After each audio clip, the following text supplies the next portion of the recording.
Hi. I am a representative from the Everything Now Corporation. You can call me Mr. Nice Guy. My colleagues and I are astonished by the success of the Everything Now show. We did not expect an absurdist improvised multi-hour live-stream interactive comedy show would appeal to the masses. But here we are. There is only one massive problem. The Everything Now show does not make us enough money. We hired the world's top analysts to figure out why the Everything Now show is not receiving the money it deserves. Could it be that the show often uses self-referential humor that ends up dismantling the reality they took so long to establish? I find it highly unlikely, but also my dialogue is entirely pre-written.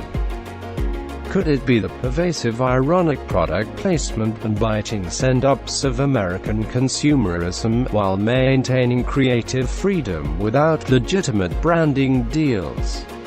Hardly. Now time for me to enjoy a delicious Sprite. What of the show and its creators' desire to constantly experiment with interactivity in ways that are awkward at first but eventually find themselves to be intuitive and uniquely collaborative comedy opportunities afforded by this specific platform? Definitely not. Please don't make me fart. Could it be any of these reasons? Probably not. It didn't make sense. The Everything Now show is absolutely flawless. 100% airtight comedic gold. So why no gold for us? After much thought we had a realization. The problem isn't the show. It's the cast. Let's take a look at each cast member. This is Alex. Alex is obsessive. His fixation on the tech of the show is unhealthy. It makes everyone feel uncomfortable, and is ultimately a waste of time. He's too afraid to create new characters, so he keeps bringing back characters that are uninteresting and underdeveloped. Also, his mustache sucks and makes him look like a dumb little boy.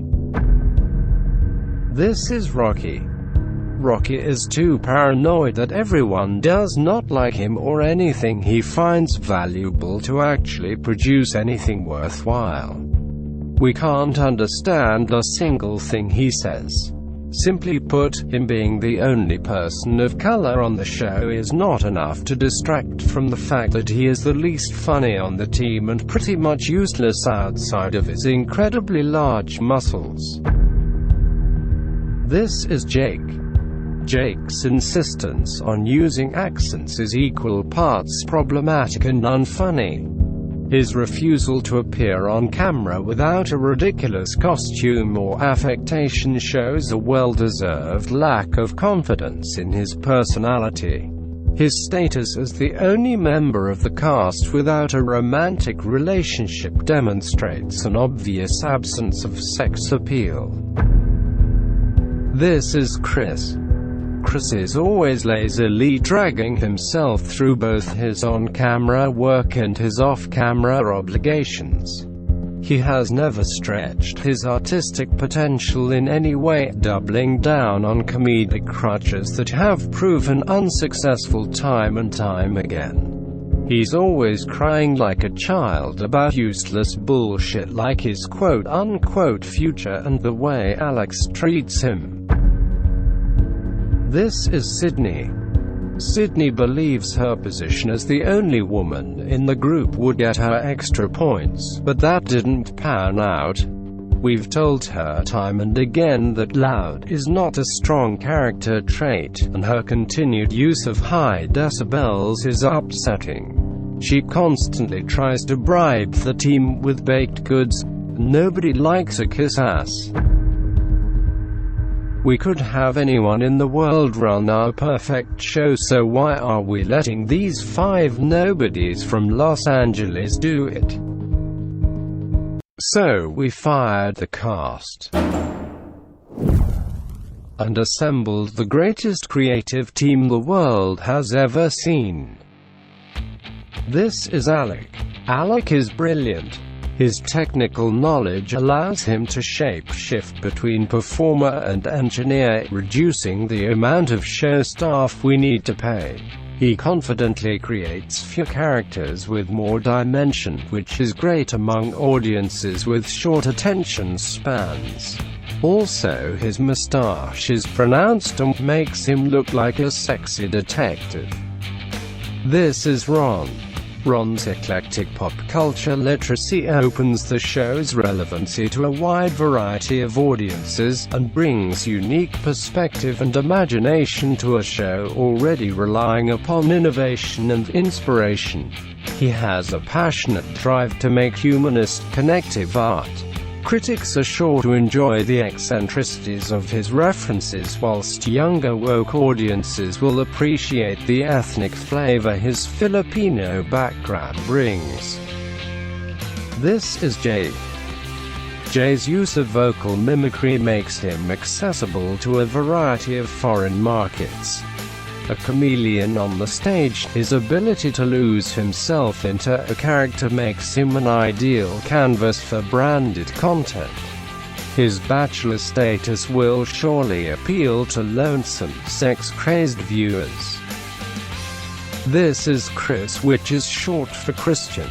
Chris has the aloof charm of a young Elliot Gould, which permeates beyond the screen into the meticulous crafting of the show.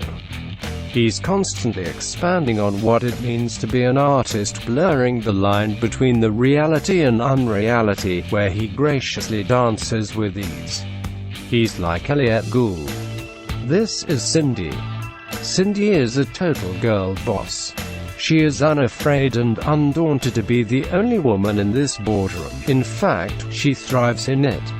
Her unmatched vocal work allows her to craft unique characters right down to a singular timbre that really sells a scene.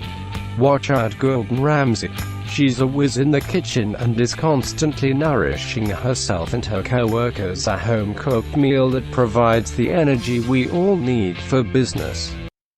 I feel like I forgot someone. Oh yeah. This is Pip Dipples Pepper. You all know Pip.